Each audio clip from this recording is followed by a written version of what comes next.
Then, ewan ko, biglang may plano na sila for sa endorsement. Pero I use Metro rin talaga kahit sa restaurant, sa Before pa? oo. So, yan, ginagamit ko na talaga siya. Maganda yung product nila yun, ha? Oo, reliable. Reliable. Okay. Tsaka mura. Hindi naman ganun ka. Christopher, kumusta na kayo nag-daddies? We all know that you're very happy, pero how's the relationship going on right now? Oh yeah. We're never been happy. Okay siya, yung karera niya, tuloy-tuloy lang kami na ginagawa. Ganun din naman kami. Ako, sa field ko naman, ninegosyo, nagluluto. At the same time, meron akong nagawa pelikula na rin. At may show din ako. Ano show mo? Yung si Dusing Drake Fan. Okay. Tapos, I Love You Since 89. Ano kasama ka doon? Oo, anak ko si Joseph Marcos. So maganda yung role. Okay. Maganda yung role. ABS? Hindi. Viva. Viva. Okay. Paano mo ginagawa? You're busy rin si Gladys. Paano yung oras? Di ba naging problema sa inyo yung oras kahit kayo? Siguro ano lang talaga. Well, nung like, last year, naging issue kasi buong buhay naman namin, nasa likod lang ako. So ngayon, busy na ako. Siyempre, napansin niya dahil wala siyang ginagawa that time. Ngayon, so, experience niya yun. So, akala nga namin, wala na namin sa tagal namin. Marami pa pala kami dapat matutunan. Okay. So, non-stop learning talaga yung pag-aasawa. So, ngayon, yun, namamanage namin. Kasi sinasabi ko sa kanya, even no matter what, we live in the moment. You live in the moment. Kung ang kasama mo taping, you live in the moment. Kung ang kasama ko, mga bata, I live in the moment. Pagkasama kita, kaibigan ko, I live in the moment. Yun lang parati. Para hindi ka nagigil yun sa parati. Okay.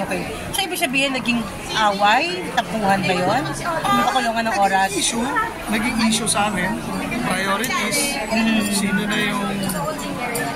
Siyempre, baka may masabi ako nun. Basta, naging issue yung purpose ko na sa negosyo ko. Kasi, it requires, entrepreneur. Wala ka namang pahinga talaga. Araw-araw yun, tutulog ka. Right. Takbo ng takbo sa utak mo. So, hindi naman niya yun naiintindihan dahil services siya, artista siya.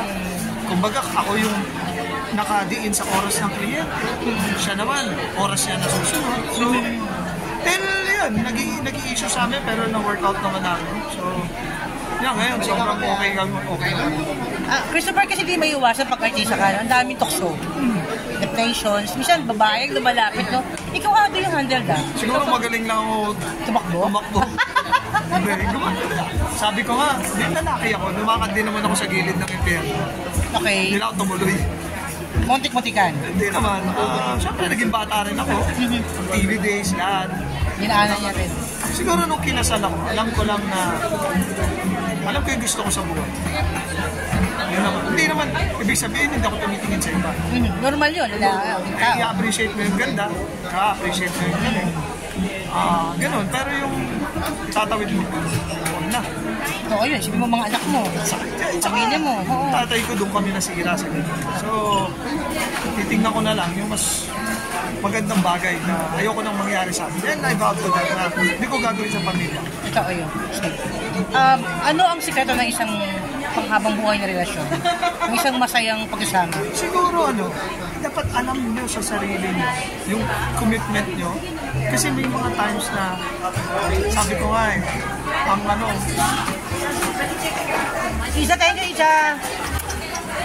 So, commitment yan Whether you're in love or not, you go home and wait till the love comes back. Totoo yun. Kasi commitment. Habang buhay na commitment yan. Hindi ka everyday mahal mo yung asawa. Totoo yun. Hindi everyday okay kayo. May mga araw na inis ka dyan. Normal yun. May araw na iniisip mo, nakakairita siya. Nakakabuiset. Pero at the end of the day, parati mong titingnan yung why. Ba't ko kasama ka? Kasi kasama ko siya kasi pinili ko siya sa buhay. Okay, right. So doon ko titingnan ko.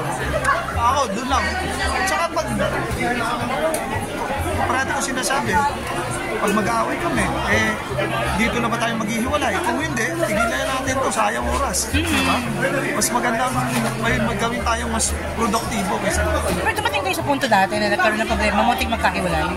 Sa tagal ng pag-usama niyo. Siguro maghihiwalay kami, hindi dahil magloloko ko o hindi niya na ako mahal or wala. Sabi ko baka maghiwalay tayo sa mga tao sa paligid. Kasi? Hindi marating yan eh. Nagkakambi-kambihan, ganyan. Tapos may sulsol. Normal yan, oo. May priorities na, diba, sinagsasalita na. So, yun. Till naintindihan namin na usap tayo, tayong dalawa. Ayun, nag-ano kami, then, yeah, now. Sige po, bro. Naayos na. Message sa'yo. Naayos naman. Pag-uwi ko last year, galing Australia. Yun, naayos namin. Kailan yan nangyari? Last year. Last year lang yan? Oo. Oh my God, wala nakakaalam nun ha? Hindi kasi, ano siya eh, more of pressure siguro nang meron kami ngayon sa buhay na eto, itong negosyo, yung ano ko ngayon, for the longest time, kusinero ako, hindi naman ako, lalo ngayon, nasa corporate. Hindi mo talaga alam plano sa'yo eh. Ngayon, I do consultancy for them. Yeah, so iba na namang bago sa buhay ko. We all know, no, pareho kayo ng galing showbiz. Kasi hindi maiiwasan minsan, may mga pag-asama na nagkakaroon ng kompetisyon ang mag-asawa, nagkakaroon ng competition. Oh yeah. O, pareho, hindi kayo mabot sa ganun po. Hindi kasi ako insecure na asawa. Sabi ko nga, may mera kontrabida sa Gladys Reyes ha. Malaki sweldo na. For a while, wala akong trabaho. Pero alam ko kasi, what I put on the table. Alam ko, pagdating sa bahay, ako pinakamagaling na tatay, ako rin pinakamagaling na asawa. Tama. So, hindi ako na... And, may sarili akong galaw eh. Kaya si Gladys walang issue sa akin. Hindi mo ako nahihingi sa kanya. So, may ganun kami. So, yun, siguro yun nga. Hindi ako... Kasi ang daming showbiz couple na nakita natin na naghiwalay dahil nawalan ng trabaho isa yung yun na nga eh, yun nga eh. So ako, hindi. Tsaka siguro hindi rin ako masyado showbiz. So, yun.